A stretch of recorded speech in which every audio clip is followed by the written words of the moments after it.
अस्सलाम वालेकुम dear student. Class first year के पहले लेक्चर में हमने कहा था कि जो फर्स्ट चैप्टर है क्लास फर्स्ट ईयर का, उसमें दो पोर्शन है, यूनिट्स एंड मेजरमेंट। अब जो पहला पोर्शन था यूनिट्स, उसको हमने पिछले 9 लेक्चर में कवर किया है। आज के लेक्चर नंबर 10 में हम मेजरमेंट से स्टार्ट लेंगे, लेकिन मेजरमेंट का जो सबसे पहला टॉपिक है वो है एरर। यानी कि जो भी मेजरमेंट आप करते हैं उस मेजरमेंट में आपसे कोई ना कोई मिस्टेक, कोई ना कोई एरर जरूर होगी। अब किस तरह वो एरर होगी और एरर के कितने टाइप्स है वो हम आज के लेक्चर में डिस्कस करेंगे। अब देखिए, एरर को मैं एक एग्जांपल से समझाने की कोशिश करता हूं कि फॉर एग्जांपल आपके पास एक रॉड है, इस रॉड का कोई ना कोई एक्चुअल लेंथ होगा। फॉर एग्जांपल अगर कोई बंदा इसको बहुत ही एक्यूरेट मेजर करे, उससे कोई भी एरर ना हो, इतना प्रिसाइज मेजर करे कि हम कहें कि ये इस रॉड की एक्चुअल वैल्यू है, एक्चुअल लेंथ है, तो मैं लिखता हूं कि फर्ज करें कि इस रॉड की जो एक्चुअल वैल्यू है वो 7.8 सेंटीमीटर है। यानी ये जो रॉड है इसकी जो ट्रू वैल्यू है, जो इसकी एक्चुअल वैल्यू है, अगर आपसे कोई भी मिस्टेक ना हो मेजरमेंट के दौरान, अगर आप इसकी वैल्यू को फाइंड करें विदाउट एनी एरर, तो इसकी जो वैल्यू होगी वो 7.8 सेंटीमीटर होगी। अब अगर इस रॉड पर लिखा है कि इस रॉड का लेंथ 7.8 सेंटीमीटर है और आपको कोई कहे कि आप इस रॉड को मेजर करें और इसकी मेजर्ड वैल्यू हमें बताएं, तो जब आप मेजर करें तो आप कोई ना कोई एरर जरूर करेंगे, तो आपका जो मेजर्ड वैल्यू होगा वो 7.7 सेंटीमीटर आ गया। यानी जिस रॉड का actual length, actual value 7.8 centimetre थी, उसको जब आपने मेजर किया तो उसकी मेजर्ड वैल्यू 7.7 सेंटीमीटर है। तो एक्चुअल वैल्यू और मेजर्ड वैल्यू के दरमियान में डिफरेंस आ रहा है, तो इस एक्चुअल वैल्यू और मेजर्ड वैल्यू के दरमियान में जो डिफरेंस आ रहा है उस डिफरेंस को हम बोलते हैं एरर। तो एरर को किस तरह डिफाइन करेंगे? The difference between actual value and measured value is known as error. जो एक्चुअल वैल्यू और मेजर्ड वैल्यू के दरमियान में जो डिफरेंस आ रहा है उस डिफरेंस को हम बोलते हैं कि ये एरर है।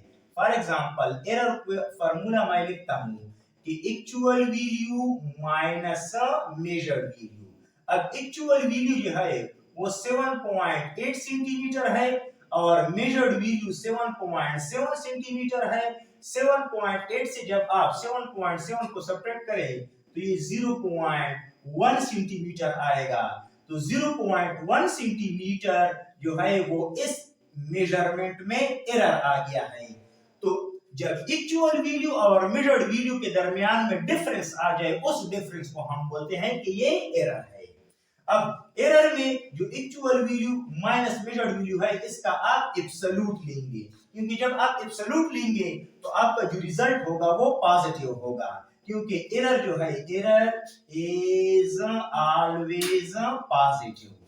Error is always positive. Error जो है वो हमेशा पॉजिटिव होगा, वो कभी नेगेटिव नहीं हो सकता। फॉर एग्जांपल अगर मैं किसी दूसरे स्टूडेंट को कहूं कि इस रॉड का एक्चुअल वैल्यू, जिस रॉड का 7.8 सेंटीमीटर है, इस रॉड को मेजर करें और इसका मुझे मेजर्ड वैल्यू बताएं, तो हो सकता है कि वो जब रॉड को मेजर करेगा तो उसके पास वैल्यू आएगी 7.9 सेंटीमीटर। यानी कि उससे कोई एरर हुआ है और उस एरर के रिजल्ट में उसके पास जो मेजर्ड वैल्यू है वो 7.9 सेंटीमीटर है। अब आप एरर का इक्वेशन लिख ले कि actual value minus measured value. अब एक्चुअल वैल्यू 7.8 सेंटीमीटर है माइनस मेजर्ड वैल्यू 7.9 सेंटीमीटर है। ये वैल्यू आपके पास माइनस 0.1 सेंटीमीटर आएगा। अब यहाँ पर अगर नेगेटिव आ जाए एरर के साथ तो इसका कोई सेंस नहीं बनता, इसलिए हम ये जो इक्वेशन है इसका एब्सोल्यूट लेंगे। जब आप इसका एब्सोल्यूट लेंगे तो आपको पता है कि अगर वैल्यू नेगेटिव में भी आ जाए, जब आप इसका एब्सोल्यूट लेंगे तो वैल्यू पॉजिटिव में कन्वर्ट हो जाएगी। यानी कि अब जो आपका एरर है वो 0.1 सेंटीमीटर है।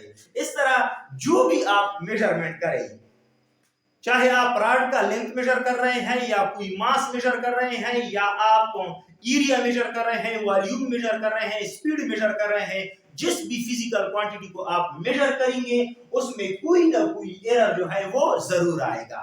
अब क्वेश्चन ये है कि ये एरर मेजरमेंट में एराइज क्यों होता है, यानी कि हर एक मेजरमेंट में एरर क्यों होता है, उसके लिए हम पढ़ेंगे टाइप्स ऑफ एरर। अब देखिए टाइप्स ऑफ एरर में सबसे पहला एरर जो है वो पर्सनल एरर है। पर्सनल एरर का क्या मतलब है? Error arises due to a person taking measurement और रीडिंग। देखिए वो पर्सन, वो बंदा जो मेजरमेंट कर रहा है, कोई एक्सपेरिमेंट परफॉर्म कर रहा है या रीडिंग ले रहा है, उस पर्सन की वजह से जो एरर आएगा मेजरमेंट में उसको हम कहेंगे कि ये पर्सनल एरर है। फॉर एग्जांपल अगर मैं कोई एक्सपेरिमेंट कर रहा हूं और उस एक्सपेरिमेंट में मेरे से कोई मिस्टेक हो जाए, अब उस मिस्टेक की रिजल्ट में एरर आएगा, अब वो एक्सपेरिमेंटर ने जो एरर किया है उस एरर को हम कहेंगे कि ये पर्सनल एरर है। अब पर्सनल एरर को मैं एक एग्जांपल से समझाने की कोशिश करता हूं कि फॉर एग्जांपल हमारे पास एक सिंपल पेंडुलम है और सिंपल पेंडुलम के टाइम पीरियड का equation t is equal to 2 pi l by g under the root है। अब अगर मैं दोनों साइड का स्क्वायर लूं, देखिए t square is equal to इस टर्म का भी आप स्क्वायर लेंगे, ये बन जाएगा 4 पाई स्क्वायर, और इसका जब आप स्क्वायर लेंगे तो ये अंडर द रूट के साथ स्क्वायर कैंसिल हो जाएगा, तो इक्वेशन बन जाएगा t square is equal to 4 pi square l by g। दोनों साइड को g मल्टीप्लाई कर दें तो अब इक्वेशन है gt square is equal to 4 pi square l, dividing both side by t square, दोनों साइड को t स्क्वायर से डिवाइड करें तो g is equal to 4 pi square l divided by t square. अब इस इक्वेशन का मतलब ये है कि अगर हम सिंपल पेंडुलम के लेंथ को मेजर करें और इस सिंपल पेंडुलम के हम टाइम पीरियड को मेजर करें तो लेंथ और टाइम पीरियड की वैल्यू यहां पुट करने के बाद हमारे पास ग्रेविटेशनल एक्सेलरेशन की वैल्यू आएगी। अब एक ग्रेविटेशनल एक्सेलरेशन की जो एक्चुअल वैल्यू है वो हमें नोन है कि ये 9.8 मीटर पर सेकेंड स्क्वायर है। ये ग्रेविटेशनल एक्सेलरेशन की एक्चुअल वैल्यू यानी जिसको बहुत प्रिसाइज मेजर किया है ये 9.8 मीटर पर सेकेंड स्क्वायर आता है।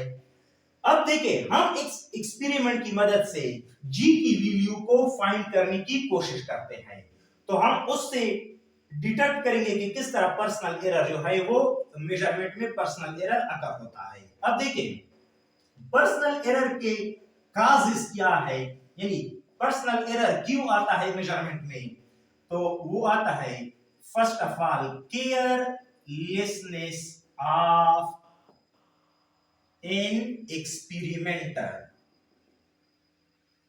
यानी कि जो एक्सपेरिमेंटर है, जो बंदा एक्सपेरिमेंट परफॉर्म कर रहा है उसकी लापरवाही से जो एरर आता है वो पर्सनल एरर में हम काउंट करते हैं। यानी पर्सनल एरर के काजेस में जो सबसे पहला काज है जिसकी वजह से पर्सनल एरर होता है वो केयरलेसनेस ऑफ एन एक्सपेरिमेंटर, यानी कि जो एक्सपेरिमेंटर है, जो बंदा एक्सपेरिमेंट परफॉर्म करता है उसकी लापरवाही की वजह से जो एरर अकर होता है।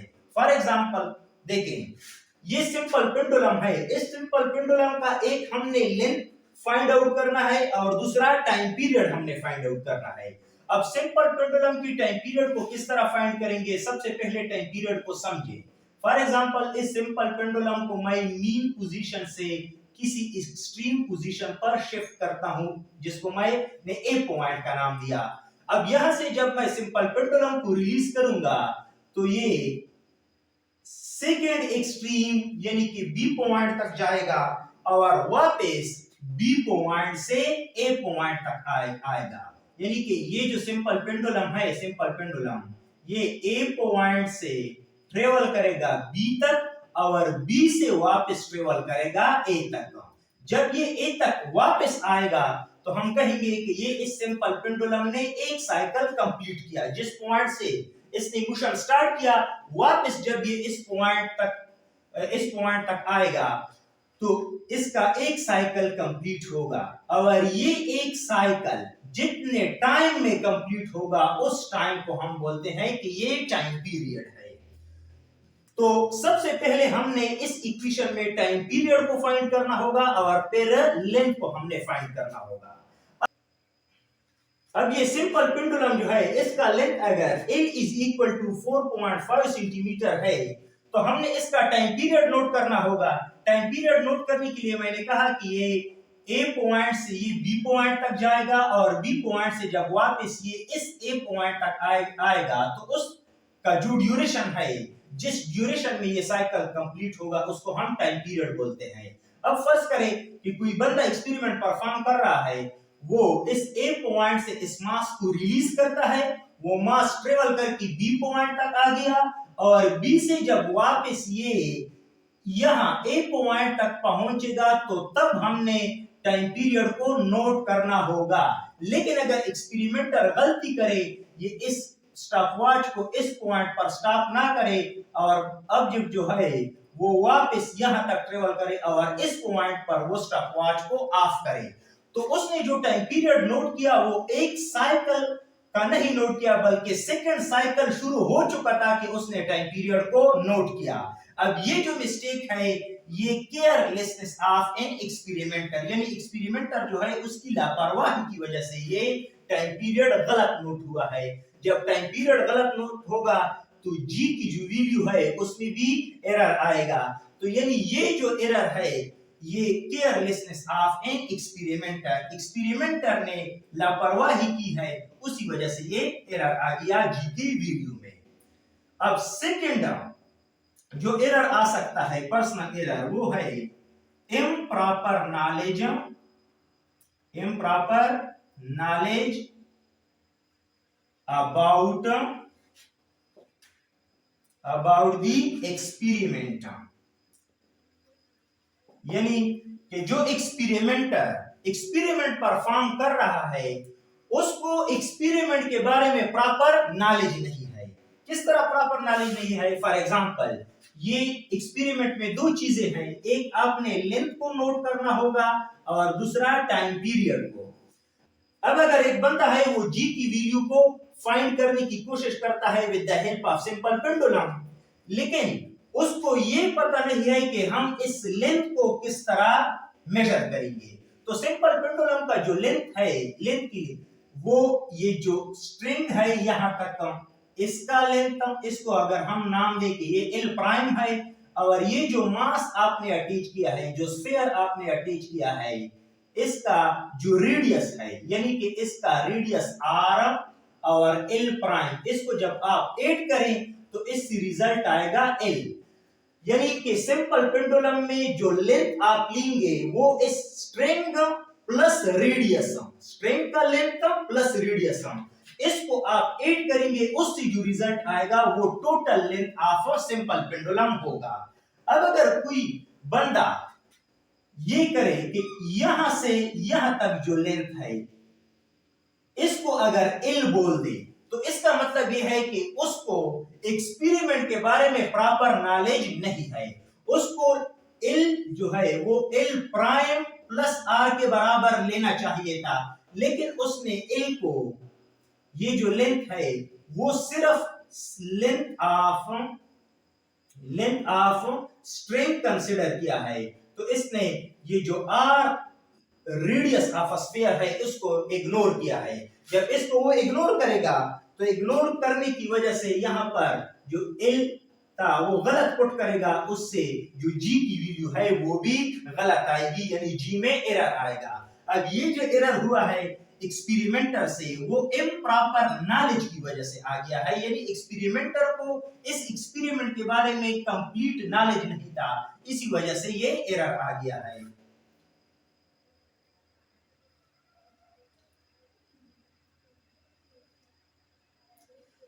जो थर्ड काज है पर्सनल एरर का वो है incorrect method of reading, incorrect method of reading, यानी जो पर्सन है वो जो रीडिंग ले रहा है वो रीडिंग वो इनकरेक्ट मेथड से ले रहा है। किस तरह? फॉर एग्जांपल ये सिंपल पेंडुलम है। इस सिंपल पेंडुलम का अगर एक पर्सन टाइम पीरियड नोट कर रहा है तो टाइम पीरियड के लिए वो इस मास को इस एक्सट्रीम पोजीशन ए पर शिफ्ट करेगा। यहां से रिलीज करने के बाद ये मास ट्रेवल करके बी तक आएगा और बी से जब वापस ये ए तक आए तो हम कहेंगे कि एक साइकिल कंप्लीट हो गया। अब इस एक साइकिल की जो ड्यूरेशन है उसको हम टाइम पीरियड कहेंगे।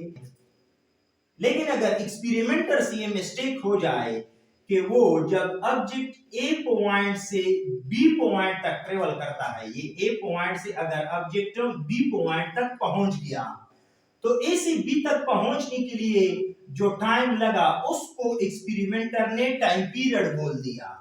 तो ये टी की वैल्यू को ये गलत पुट करेगा और टी की वैल्यू को गलत पुट करने के बाद जो जी की वैल्यू आएगी वो भी उसमें भी एरर आएगा। तो इसका मतलब ये है कि ये एक्सपेरिमेंटर ने जो रीडिंग का करेक्ट मेथड था वो यूज नहीं किया बल्कि incorrect method of reading use किया, जिसकी वजह से इस जी की वैल्यू में एरर आ गया है। नेक्स्ट जो सेकेंड टाइप ऑफ एरर है वो है इंस्ट्रूमेंटल एरर। इंस्ट्रूमेंटल एरर को किस तरह डिफाइन करेंगे? The error arises due to a device on which reading is taken, यानी कि जिस डिवाइस से आप मेजरमेंट कर रहे हैं, रीडिंग ले रहे हैं, उस डिवाइस की वजह से जो एरर आता है, एरर एराइज होता है, उसको हम इंस्ट्रूमेंटल एरर कहेंगे। अब इंस्ट्रूमेंटल एरर के काजेस क्या क्या है, किस वजह से इंस्ट्रूमेंटल एरर आ सकता है? By using of faulty apparatus.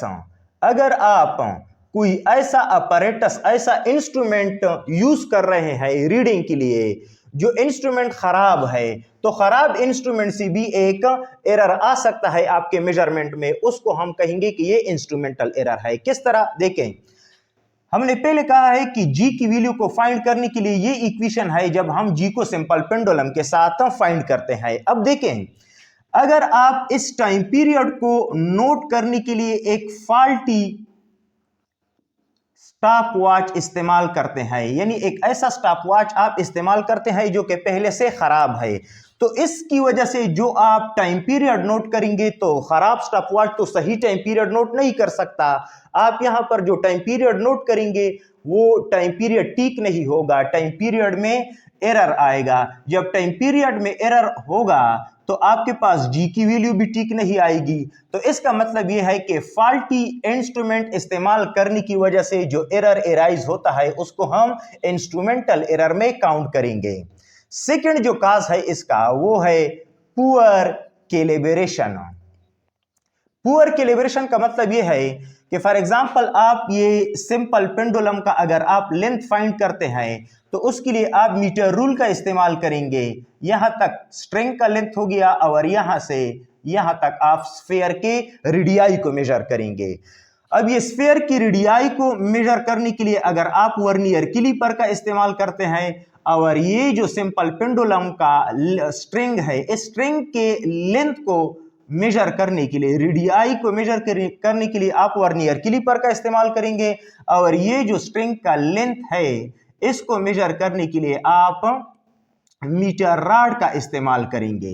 अब जो मीटर रॉड आप इस्तेमाल करते हैं उस पर जो स्केल बना होता है, स्केल्स बने होते हैं 1 2 3 4 जो इंचेस में भी होते हैं, सेंटीमीटर में भी, अगर वो स्केल विजिबल ना हो, वो स्केल विजिबल ना हो, यानी कि वो मीटर रॉड से मिट चुके हो या किसी और वजह से वो विजिबल ना हो, तो तब जब आप लेंथ को मेजर करेंगे तो वो मेजरमेंट ठीक नहीं होगा, उस मेजरमेंट लेंथ में भी एरर आएगा। जब आप इस वैल्यू को इधर पुट करेंगे यानी L is equal to L prime plus R, जब L प्राइम की वैल्यू ठीक नहीं हो या इस रेडियस की वैल्यू ठीक नहीं हो तो ये एल की वैल्यू भी गलत होगी। इस वैल्यू को जब आप इधर पुट करेंगे तो जी की वैल्यू में भी एरर आएगा। अब ये जो एरर आया है ये भी इंस्ट्रूमेंट की पुअर कैलिब्रेशन की वजह से आया है, इसको भी हम इंस्ट्रूमेंटल एरर कहेंगे। थर्ड है zero error in a device, zero error in a device. अब जीरो एरर में दो टाइप्स ऑफ जीरो एरर होते हैं, two types of zero error. एक है पॉजिटिव जीरो एरर, एक है नेगेटिव जीरो एरर।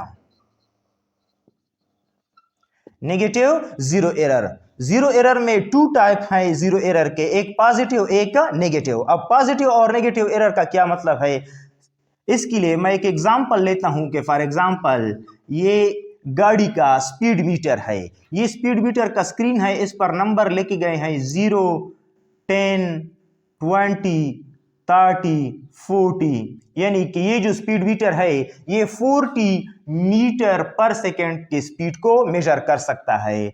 अब यहां पर भी 10, 20, 30, 40, इस साइड पर भी मैंने ये स्केल लेके है। अब देखिए अगर इस स्पीड मीटर का जो पॉइंटर है वो बिल्कुल जीरो के सामने है, बिल्कुल जीरो के सामने है, और गाड़ी भी रेस्ट में है, रेस्ट में है तो स्पीड जीरो होगा, और पॉइंटर भी बिल्कुल जीरो के सामने है।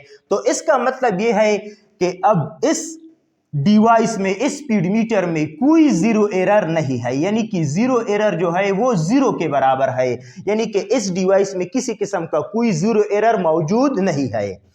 अब अगर मैं कहूं कि गाड़ी रेस्ट में है, उसका स्पीड जीरो है, लेकिन पॉइंटर जीरो के बजाय वो पहले से 10 मीटर पर सेकेंड के सामने है, तो इसका मतलब है कि पॉइंटर को जीरो के सामने होना चाहिए था, लेकिन वो जीरो के बजाय 10 मीटर के सामने है। तो इसका मतलब यह है कि ये पॉइंटर पहले से 10 डिजिट आगे है। जब 10 डिजिट आगे है, अब अगर गाड़ी मोशन स्टार्ट करे और गाड़ी का जो ओरिजिनल स्पीड हो वो अगर 20 मीटर पर सेकेंड हो, तो ये डिवाइस आपको शो करेगा कि इस गाड़ी का स्पीड 30 मीटर पर सेकेंड है, क्योंकि अगर पॉइंटर जीरो पर होता कोई एरर इस डिवाइस में नहीं होता। तो जब गाड़ी मोशन स्टार्ट करता तो वो पॉइंटर 20 पर आकर रुक जाता। इसका मतलब ये होगा कि अब ओरिजिनल स्पीड जो है वो 20 है, लेकिन जो स्पीड आपके पास शो हो रहा है वो 30 मीटर पर सेकेंड है। तो इसका मतलब यह है कि इस डिवाइस में पहले से एक एरर मौजूद है। वो कौन सा एरर है, वो पॉजिटिव जीरो एरर है।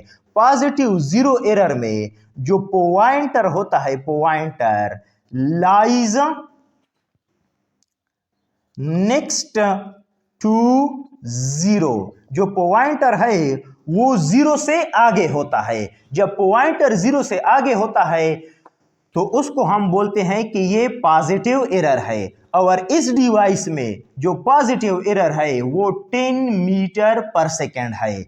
अब अगर आप ओरिजिनल स्पीड को मालूम करना चाहे तो जो स्पीड आपके पास शो हो रहा है उस स्पीड से, यानी कि जो 30 मीटर पर सेकेंड है, जो मेजर्ड वैल्यू है आपकी, मेजर्ड वैल्यू 30 मीटर पर सेकेंड है, इस मेजर्ड वैल्यू से आप पॉजिटिव एरर को सब्ट्रैक्ट करें। जब मेजर्ड वैल्यू से आप पॉजिटिव एरर को सब्ट्रैक्ट करेंगे तो 30 मीटर पर सेकेंड माइनस 10 मीटर पर सेकेंड, तो रिजल्ट आएगा 20 मीटर पर सेकेंड। यानी अगर किसी डिवाइस में पॉजिटिव एरर मौजूद है तो आप सही रिजल्ट कैलकुलेट करने के लिए क्या करेंगे, पॉजिटिव एरर को मेजर्ड वैल्यू से सब्ट्रैक्ट करेंगे। यानी कि positive error must B subtracted from a measured value to obtain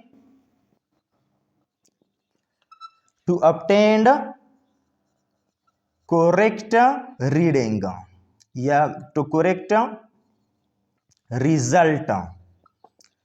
यानी कि करेक्ट रिजल्ट ऑब्टेन करने के लिए, करेक्ट मेजरमेंट हासिल करने के लिए जो डिवाइस का पॉजिटिव एरर है उसको आप मेजर्ड वैल्यू से सब्ट्रैक्ट करें।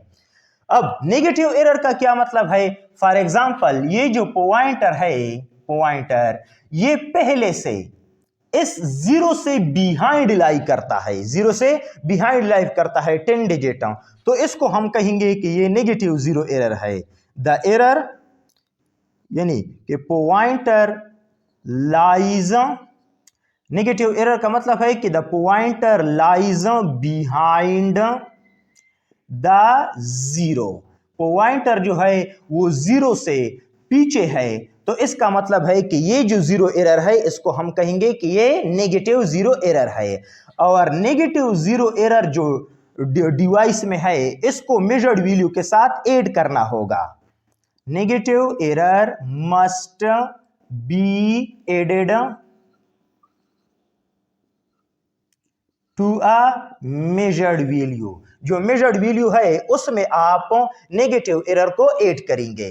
देखें, अगर गाड़ी मोशन स्टार्ट करे तो मोशन स्टार्ट करने के बाद ये वैल्यू तो -10 है क्योंकि जीरो से इस साइड पर है, ये पॉइंटर फॉर एग्जांपल आता है ये 10 मीटर पर सेकेंड, तो आपके पास जो स्पीड शो होगा स्पीड मीटर पर वो 10 मीटर पर सेकेंड है। और इस डिवाइस में जो नेगेटिव एरर है, नेगेटिव एरर वो 10 मीटर पर सेकेंड है। अब अगर ये पॉइंटर जीरो पर लाई करता तब गाड़ी आप स्टार्ट करते तो ये 20 तक आता, तो इसका मतलब है कि इसका जो ओरिजिनल स्पीड है वो 20 है। तो उस स्पीड को आप किस तरह ऑब्टेन कर सकते हैं? जो मेजर्ड वैल्यू है उसको आप नेगेटिव एरर के साथ ऐड करें। अब मेजर्ड वैल्यू 10 मीटर पर सेकेंड, नेगेटिव एरर भी 10 मीटर पर सेकेंड, तो इसका मतलब है कि ओरिजिनल स्पीड जो है वो 20 मीटर पर सेकेंड है।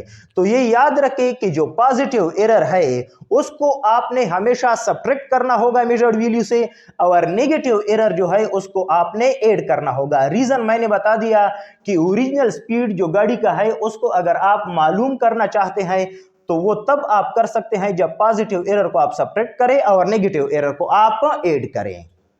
अब लास्ट हमारे पास जो एरर का टाइप है वो रैंडम एरर है। रैंडम एरर का क्या मतलब है? The error that arises due to external environmental condition, वो एरर जो एक्सटर्नल एनवायरमेंटल कंडीशन से एराइज होता है उसको हम रैंडम एरर कहेंगे। अब देखें, फॉर एग्जाम्पल ये सिंपल पेंडुलम है, इस सिंपल पेंडुलम की मदद से हम जी की वैल्यू को फाइंड करना चाहते हैं। अब जी की वैल्यू को फाइंड करने के लिए हमें टाइम पीरियड नोट करना होगा।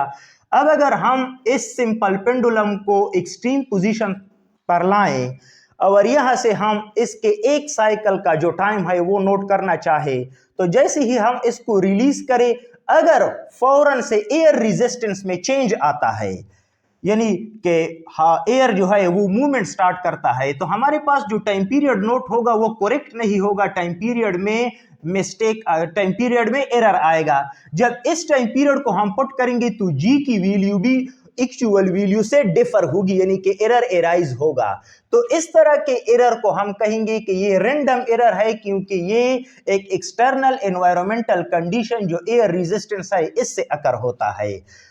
तो इस तरह के एरर को रैंडम एरर कहेंगे। अब इसके और भी काजेज हैं, for example changes in temperature, अगर टेम्परेचर में चेंज आ जाए या एटमॉस्फेरिक प्रेशर में चेंज आ जाए या कोई एक्सपेरिमेंट आप परफॉर्म कर रहे हैं तो वोल्टेज में अगर चेंज आ जाए या करंट में अगर चेंज आ जाए, तो इस तरह के अननोन रीजन से, अननोन रीजन की वजह से आप के मेजरमेंट में अगर कोई एरर आता है तो उसको हम कहेंगे कि ये रैंडम एरर है। और रैंडम एरर जो है, रैंडम एरर ये इनवर्सली रिलेटेड है नंबर ऑफ ऑब्जर्वेशन, यानी कि जब जितना आप ज्यादा ऑब्जर्वेशन करेंगे, एक्सपेरिमेंट को ज्यादा से ज्यादा परफॉर्म करेंगे तो उतना रैंडम एरर कम आएगा। यानी कि यहां पर आपने पहले टाइम पीरियड नोट किया 1.2 सेकेंड, फिर जब आपने टाइम पीरियड नोट किया सेकेंड टाइम वो आ गया 1.1 सेकेंड, थर्ड जो आपने टाइम पीरियड नोट किया वो 1.3 सेकेंड, फोर्थ जो आपने टाइम पीरियड नोट किया वो 1.2 सेकेंड। अगर इस तरह आप टाइम पीरियड का ज्यादा डेटा लेंगे और फिर इसका एवरेज मालूम करेंगे तो अब ये जो एवरेज आपने फाइंड किया इसमें रैंडम एरर जो है वो कम होगा। अगर आप सिर्फ एक बार इसको मेजर करते हैं तो जो रैंडम एरर होगा वो ज्यादा होगा। अब इससे रिलेटेड एक एमसीक्यूज है, if experiment is repeated 5 times, यानी कि एक एक्सपेरिमेंट को आपने 5 टाइम रिपीट किया है, तो 5 टाइम रिपीट करने से आपको जो नंबर ऑफ ऑब्जर्वेशन होगा वो 5 होगा, and error in it is x, यानी कि इसमें जो रैंडम एरर आ रहा है 5 टाइम एक एक्सपेरिमेंट को रिपीट करने के बाद आपके पास जो एरर आ रहा है वो x है। Then what will be the random error if experiment is repeated 10 time? अगर आप एक्सपेरिमेंट को 10 टाइम रिपीट कर लें, यानी कि नंबर ऑफ ऑब्जर्वेशन आप 10 लें, then random error will be equal to dash. तो आप बताएं कि रैंडम एरर किसके बराबर होगा? तो यहां पर अगर आप देखें नंबर ऑफ ऑब्जर्वेशन जो है वो 2 टाइम इंक्रीज हो चुका है। जो नंबर ऑफ ऑब्जर्वेशन है वो 5 टाइम से 10 टाइम्स तक पहुंच चुका है। तो इसका मतलब है कि नंबर ऑफ ऑब्जर्वेशन जो है वो 2 टाइम इंक्रीज हो चुका है। जब नंबर ऑफ ऑब्जर्वेशन को आप 2 टाइम इंक्रीज करेंगे तो आपके पास इक्वेशन है कि number of observation is inversely related to random error, यानी कि अगर आप नंबर ऑफ ऑब्जर्वेशन को इंक्रीज करते जाएं जितने टाइम्स उतने टाइम्स रैंडम एरर डिक्रीज होगा। तो अब यहां पर जो रैंडम एरर है, देखें नंबर ऑफ ऑब्जर्वेशन वो 5 से 10 तक पहुंच चुका है, यानी ये 2 टाइम इंक्रीज हो चुका है। अब रैंडम एरर जो पहले x था उसको जब आप 2 टाइम डिक्रीज करेंगे तो x डिवाइडेड बाय 2 रिजल्ट आएगा, यानी कि 10 टाइम्स जब आप नंबर ऑफ ऑब्जर्वेशन लेते हैं तो उससे जो रैंडम एरर होगा वो x डिवाइडेड बाय 2 होगा। यानी यहां पर number of observation 2 time increase हो चुके हैं तो रैंडम एरर जो है वो 2 टाइम डिक्रीज होगा। अब अगर इसी एमसीक्यूज में आपसे कोई कहे कि if experiment is repeated 10 times more, तो इसका मतलब यह है कि पहले जो एक्सपेरिमेंट है वो 5 टाइम्स परफॉर्म हुआ है, इसको अगर आप 10 टाइम्स और परफॉर्म करें, यानी कि आप इस एक्सपेरिमेंट को 10 टाइम्स और परफॉर्म करें, तो और परफॉर्म करने से इसके जो नंबर ऑफ ऑब्जर्वेशन होंगे वो 15 हो जाएंगे। अब यहां पर कितना इंक्रीज आया है? 3 टाइम इंक्रीज आया है। तो पहले जब मोर का वर्ड नहीं था तो इसका मतलब था कि एक एक्सपेरिमेंट 5 टाइम्स परफॉर्म हो चुका था, उसको किसी ने 10 टाइम परफॉर्म किया, तो 10 टाइम परफॉर्म करने से जो नंबर ऑफ ऑब्जर्वेशन है वो 2 टाइम इंक्रीज हो चुके हैं। लेकिन जब एक एक्सपेरिमेंट 5 टाइम्स परफॉर्म हो चुका है, अगर आप कहें कि ये 10 टाइम्स मोर का वर्ड ऐड करने से, मोर का वर्ड ऐड करने का मतलब यह है कि आपने इसको 10 टाइम्स ज्यादा परफॉर्म किया है पहले से। तो पहले 5 टाइम्स था, अब 15 10 टाइम्स ज्यादा आपने एक्सपेरिमेंट को परफॉर्म किया, तो ये 3 टाइम आपने इंक्रीज किया है। जब 3 टाइम वैल्यू इंक्रीज हो चुकी है तो यहां पर जो रैंडम एरर आएगा वो x डिवाइडेड बाय 3 आएगा।